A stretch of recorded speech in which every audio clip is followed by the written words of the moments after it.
guys, so today I'm showing a really cool trick to trick people into thinking you spend a whole day baking a water simulation, but then you just spend it 30 seconds. So now I'm just going to open a new file and show you how to make this. So we're going to add a plane and put it on the top and then another plane like this and just rotate it a little bit on the x-axis.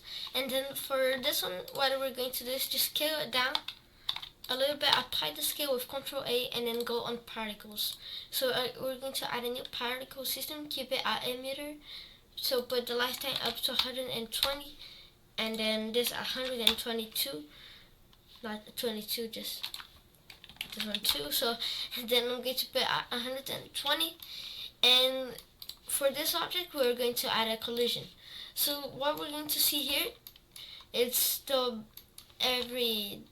spheres just bounce up like this. So it isn't as realistic as real water, but something we can do now is just go and add a meta ball and add a ball like this and go and move it to the side. Something that we can do is just increase the resolution like this. So we go here to the data. So it's just these two spheres right here, and then we need to make this value smaller. So we're just going to make it like this and then copy this value to the render. So it'll look as smooth as this one in the render. And then right over here on the emitter, we're going to look and go into render and render as object. So this object is going to be our meta ball. And as you can see, if you see just some, they are all sticking together when they get close to each other. So we can make the scale bigger if you want, or you can just add more particles. I think that's what I'm going to do. So maybe 3,000 particles and then go back. And as you can see, it's already looking really good. But we just need some more resolution. So we can just scale up if you want, just to look it better. And then right over here on this, what we can do is scale this up to the plane. I need to select this plane. And I'm going to select these two planes, set the origin to the 3D cursor, and then just scale them up. So what we will see now, it's a bigger simulation, but then we can come here to the plane, the top one, and then what we can do is put the scale up. And if we like the same scale, it looks bigger now, so it's going to be more resolution. So now we're just going to make this value bigger, like 2.6, and we'll play again. So if you look right here, it's looking already really good. So this isn't good to make like a puddle or anything like this, but it is good to make like an ad or something. Let me show you an example on my screen right now. So I'm trying to make this ad, not to sell or anything, just to try new stuff out. So this is a really cool technique that I used on the end one, and I used actually this. I didn't make any real water simulations. So now let's make this look good. So if we add the materials to the plane, you'll see I don't want to show you because I'll just lose your time. So I'm just going to, we need to add this to the water simulation to this the material to this object, and not the plane, because the plane is just a emitter, and this, it's all of these little objects. So we can come here to the shading now, and we are just going to make a really simple material. So I have a material for glass and Eevee. It can be water too if you like it, but I'm just going to make the cycles one because it's faster. So I'm just going to bring the transmission all the way up, and the roughness, I'm just going to let a little bit up. Because we want water, I'm just going to put a slight blue color on this. You can do it like this. So you bring all the way up, and then just bring the saturation down a lot. Like a lot. So now we just need the lighting and some things around it to look good. So what we're going to do is, first, there's two techniques. Or we can do an emissive plane, or we can make a light. I prefer the area light because I use it more often than the other ones. So we're going to go to render view, just bring it up like this, and then bring it on the X, maybe a little bit on the Y too, just rotate it like this. Oh, I forgot, because so we need to change this to individual origins or medium point. So we will rotate according to this object and not the 3D cursor. So I'm just going to scale this up now, and it isn't making any difference, so we just need to make this brighter, a lot brighter. I'm just going to bring it maybe to 1,000 and see if it's good. Maybe 5,000. Yeah, this is looking better now. But one thing you can do is add the HDRI. So if you come to my channel, you'll see there's a tutorial on how to do that. It's really easy to follow, so if you want to go there and see it, I'm just going to do a quick way that I made. So now I added my background right here. So as you can see, it's looking really good.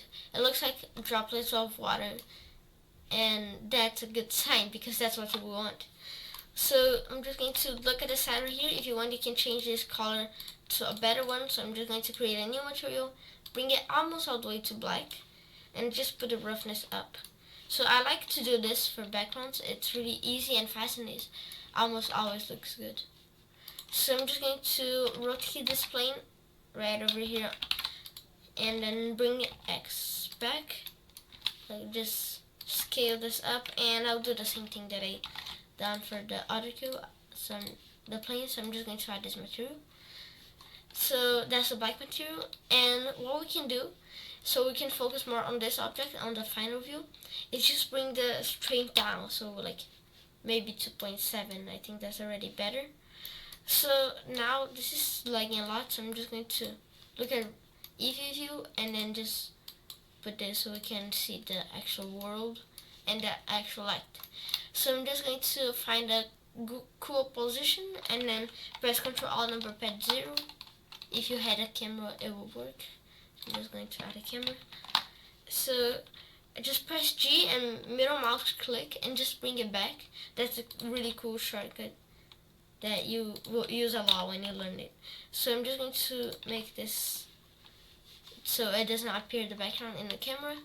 And then now we can just remove this from the render so we don't see any of these. And then I'm just going to zoom out like this and look at the final view. So that's looking really good, but there's one problem, which is there's a plane, a random plane appearing right here. So you can select it, go to the particles, and then on render show emitter, so click that off. And you'll see it doesn't change anything, so we're going to go to viewport display and turn that off too. So one thing we're going to do now is just bake this really fast, because so we don't have to worry about this anymore. So I said like it's less than 30 seconds to bake this simulation. So now we already have an entire simulation. So if we look right here and put maybe the single, the random, I don't know, you can choose whatever you want. Just need to put like this, and then you can see it's already working really fine. So sometimes it lags a lot because there's look how many particles there are. That's a lot. So then if you want to not lag, if your scene continues on and the particles are starting to go right over here, like, so you can put them with less lifetime, so then they will get deleted after a certain amount of time. It's really easy to do that. You just change the lifetime amount, so you'll see you can choose how many frames you'll keep. So now if we go right here, we can just bring this down to, I'm going to bring it down to 32. You can bring down as much as you like. So the light paths, just keep the default one. If you sometimes mess and then you just put one and everything, you just need to transmission, like some of them, you just need to bring them up so the glass actually works. So yeah, that's finally working, and then we can press F12, or we can actually move the camera to bring it more to the focus point like this. So now I'm just going to press F12 and wait some seconds. So while I'm here, I'm just going to thank Shaggy Movie for being my patron. Thank you a lot. It's helping me with my YouTube channel. So if you want to be my patron too, just go on the link in the description. And if you're not subscribed yet, please subscribe to my channel. It will help a lot. And if you have any questions, you can just comment down below, and I'll make sure to answer all of them. So yeah, thanks for watching. I'm going to see you guys in the next video.